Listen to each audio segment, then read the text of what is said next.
There we go. Boom. We're in. For anyone who is viewing, like Malia's mother, welcome to the next episode of Teachers Talk. We're super excited. And if you could bake us some cookies, that'd be awesome. I mean, I don't know if Malia likes cookies, but I love them. Hopefully, Malia, does your mom bake cookies? Oh yeah, she Oh, makes great sweet. cookies. Good. All right. So I stand by what I said. Um, so welcome to Teachers Talk. Before we introduce our guest, actually, we'll introduce our guest in a second. But let's start with biggest fail of the week. Do you want to go first, Malia? Do you want me to go first? I'll go first. Okay. So I actually took my personal days this week. That was actually a success of the week. So I camped for 2 days, but So it meant your biggest success of the week was not having to teach. Okay, no, my success was that I actually took my personal days. Okay, maybe we should start over again. This is perfect. I love it. We're good. All right, but connected to that was I had to make subplans for the first time ever with distance learning. And so this is what I did. I set everything up on Canvas for my sub to just follow along on the Zoom. Then I wrote subplans like I would if we weren't in distance learning. Then I made a video of myself talking about the subplans. Then I called the sub. I'm like, I think I overdid it. Like I way overdid it with trying to get my poor sub ready for it. So that's what I think my failure of the week was. Doing too much for my sub. Being too careful. Being too careful. Yep. And I have no idea how it went. I'm assuming it went great. Awesome. That sounds terrible. My biggest fail of the week is I'm doing less. I did less interesting stuff in my class this week. I just was like, once in a while, I'll play my concertina and sing a song, and it's cool. Or we did a lip sync. And this week, to engage my students, I would pretend like my screen froze every once in a while. Like I would ask a question and I'd cock my head and it just stopped moving. And because on Zoom you can't really see tiny movements, and I would just wait like 6 or 7 seconds to see if anyone would say anything. And so what felt like the failure part was no one said anything at all. So I just now assume my students aren't there. Just, I mean, it was a lot. I did it like 23, 24 times. It was bad. So super exciting to be teaching right now. Yeah. Kathleen, before we introduce you, did you want to share our biggest failure of the week? Biggest failure of the week. I think I yelled at a kid for not having their mask all the way on, and then realized that they were drinking a bottle of water. You know, it's like, you're supposed to have your mask on. And they're like, yeah.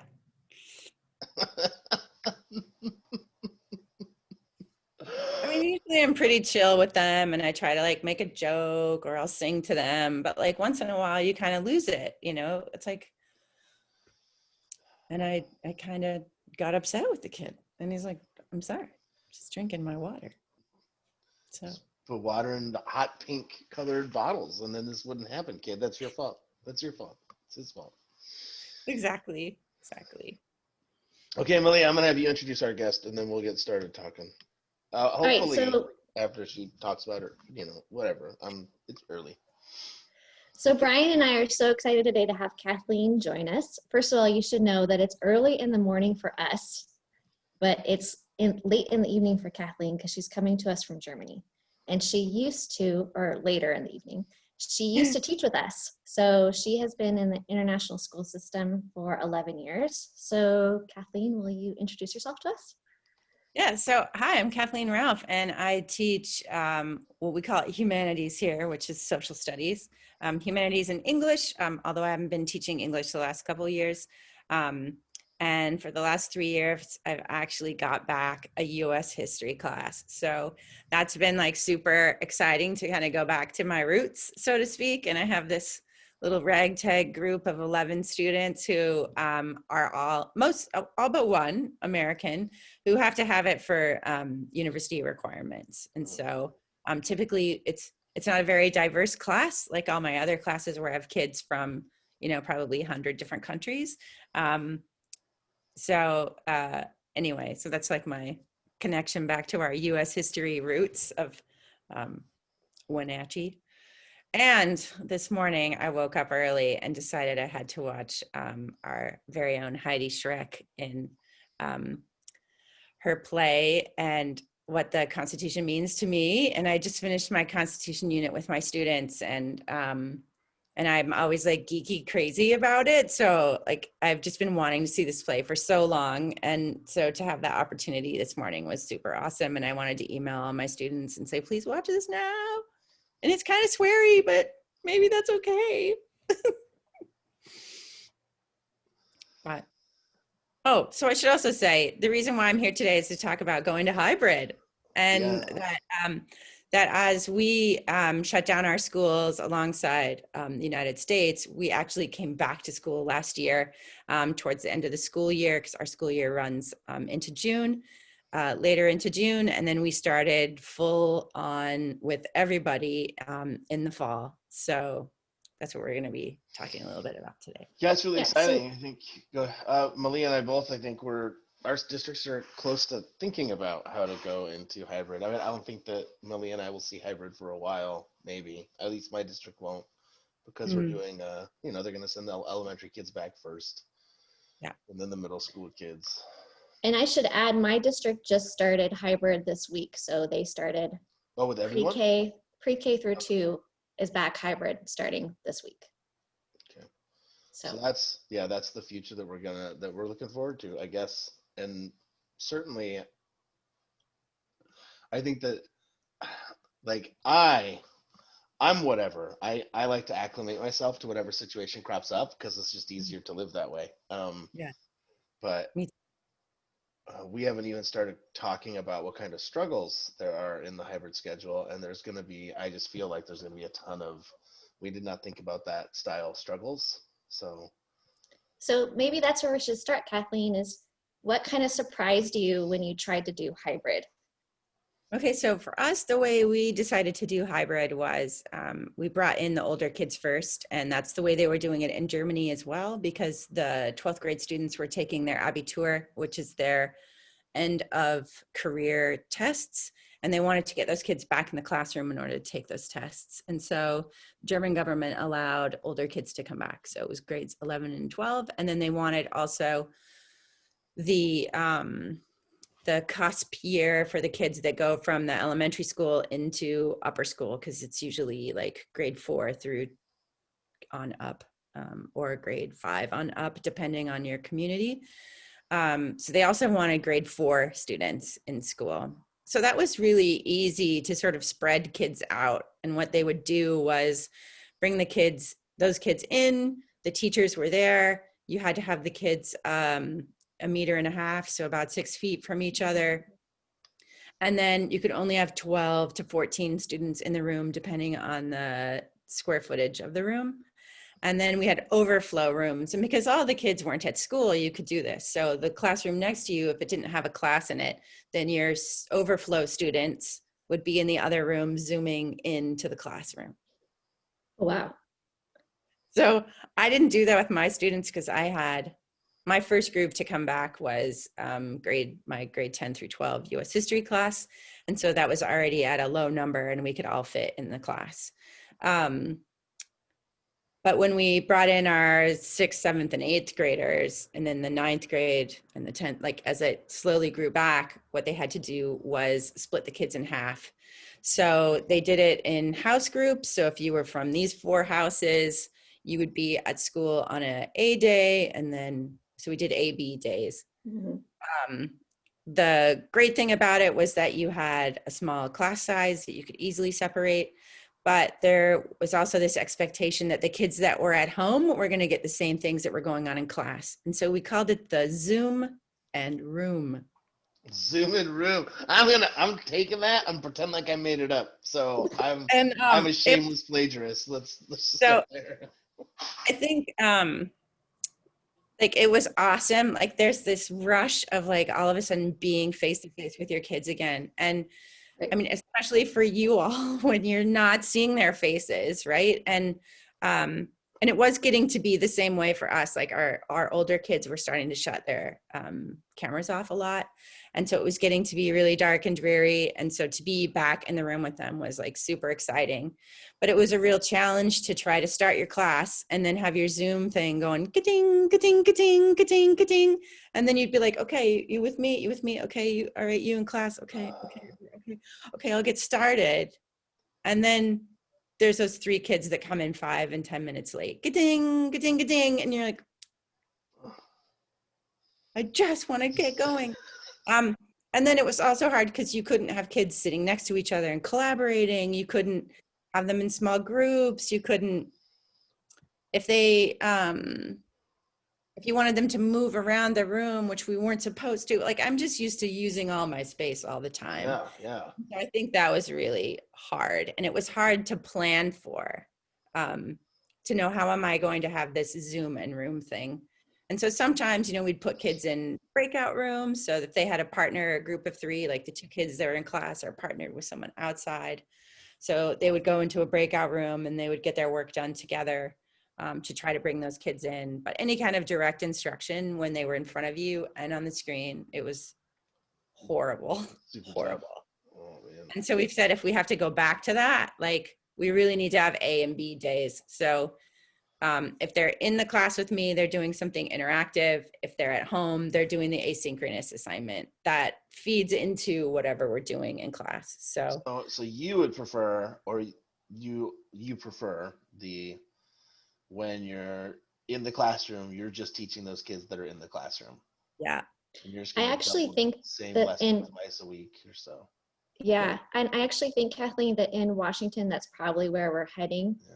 There's a pushback against the Zoom and room idea there among our union and districts too. I think are very concerned about the pressure that puts on teachers to be doing exactly what you're talking about. It's like I hope they've been watching and learning from what other schools like yours have gone through. So I don't know how much, honestly, the Zoom and room phenomena will be happening. So in my head, honestly, Kathleen, when I was picturing what I think is going to happen is precisely what you're talking about there, where it's going to be like, you'll have your group with you, but then the other group will be doing asynchronous. Like we're literally being forced to flip our classrooms, right? Yep. The whole group instruction will be by a video I make, right? And then they come back in or something along those lines. It makes me feel good that you're talking about being anti-Zoom and room, because I was like, man, I can totally do that. I'm all in. Like, why would I split my days up? Because I just to say yes to everything. So yes, and I was the same way. I was like, I don't know why you guys are complaining. I bet it's going to be awesome. It'll be great. But what happened was you spent all your time standing in front of your laptop dealing with the kids that are on Zoom, and the kids in the classroom weren't getting any of you. Okay. And so it was really, really difficult. The other phenomenon that you'll notice when your kids come back is that they'll be muted.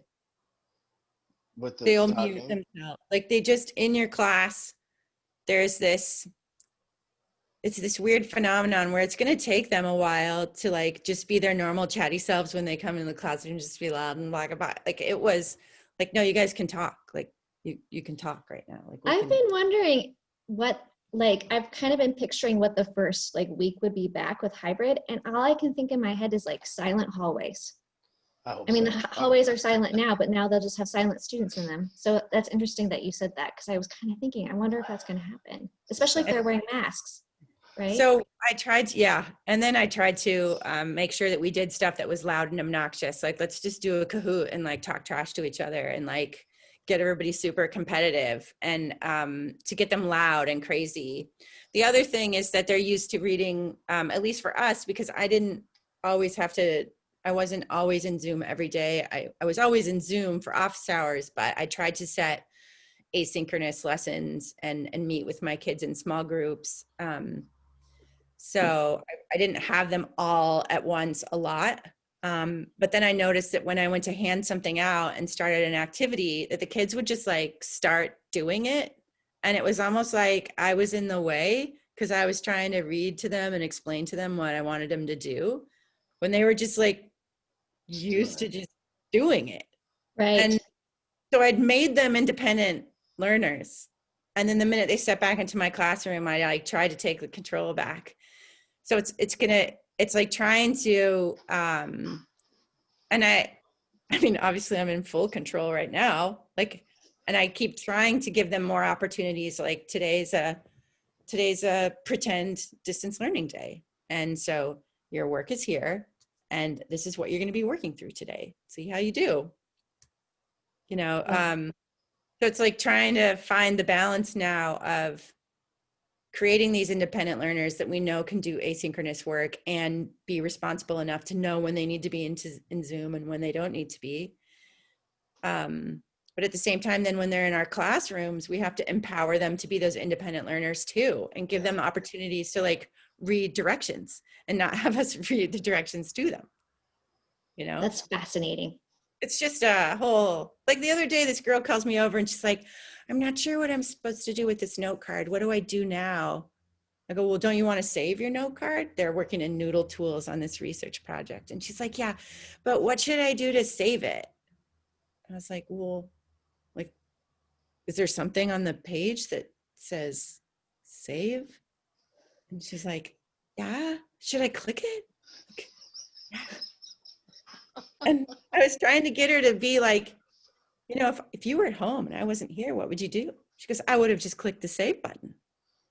I was like, so why did you call me over to ask me? Like, so I think it's like the balance, right? Like their kids like so want your reassurance, and when they're in class with you and they want to engage in conversation with you, and like, is this how I'm supposed to do it? Can you check it? And then at the same time, we want to push them to the other thing where it's like, you're not going to break it, so just hit some buttons.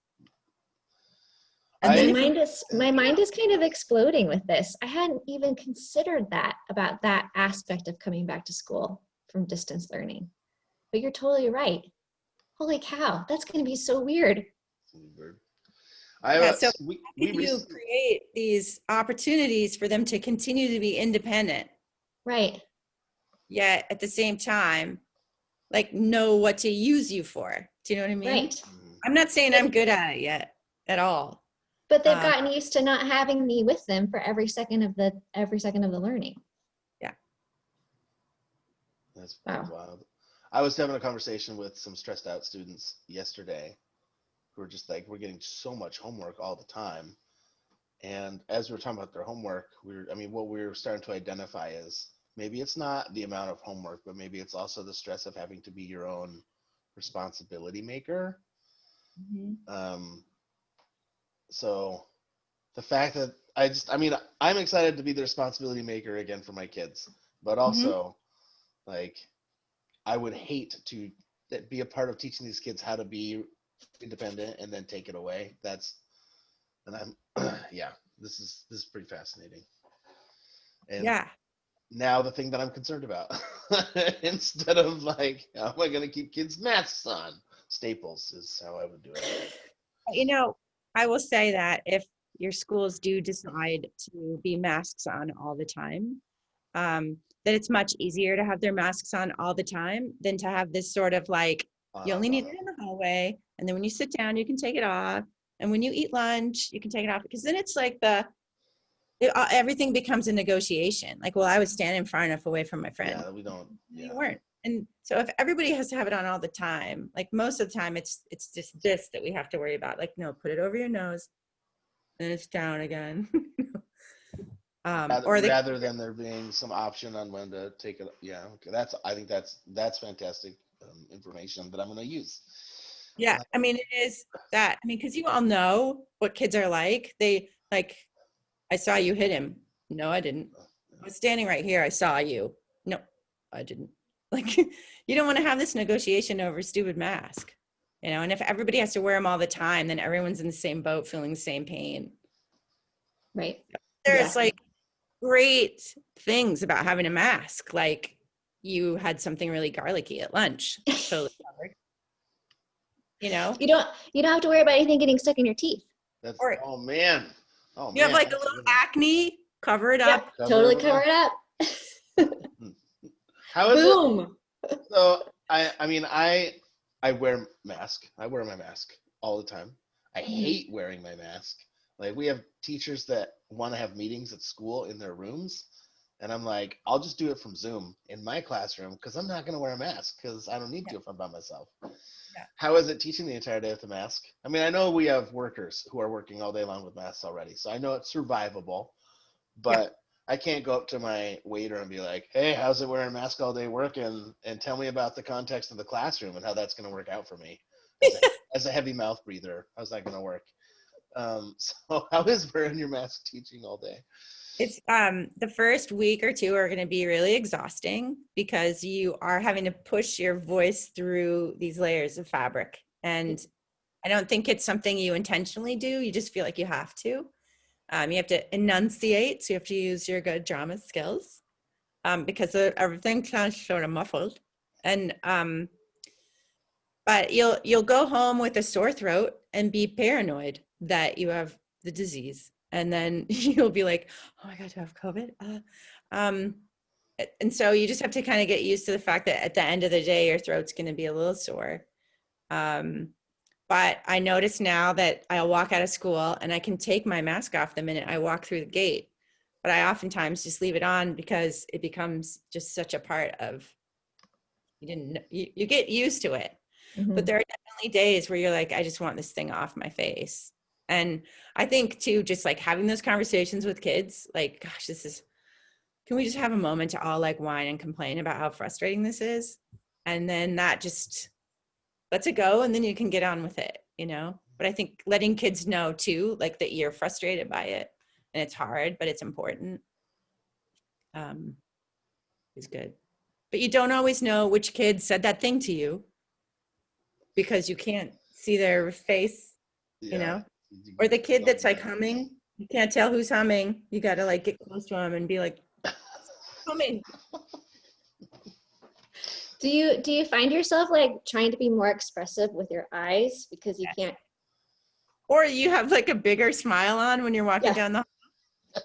No one can see it. No one can see it, but I feel it. Oh, instead, you look really crazed because your eyes are like this while you're trying to like. I'll tell you, that's like my like when I walk by people and I smile at them, like, "Hey, I'm a friendly guy," and then they don't react. I'm just like, well, I smiled and everything, and I'm just like, "Oh, I got a mask on. I'm stupid." I know it's hard. It's hard, but it's what was I going to say about it? Like, yeah, you can't tell who's like you can't tell their expressions. You can start to read their eyes. And then one day I had them do a homework assignment where I wanted them to do a flip grid, which I don't do a lot of when we're in school. But I just had them do it as homework because I know when you try to do a flip grid in class, like it takes forever. And then the kids are like, my mic doesn't work and it's just chaos. Where if they did it at home, they just figure it out and it'd be fine. But what I noticed was, and this was a beautiful thing, like, oh my gosh, I haven't seen their faces. Yeah. And so to have this like group of sixth graders who this is all I've been seeing, and I forgot how like young they look, And then, or even another grade, I had them do it, and I was like, oh, it's just so good to see their faces and to see this expression once in a while, and not just this. But the kids still let you know their personalities. That still shines through the mask. But it's a new thing. So Brian, go ahead, Malia.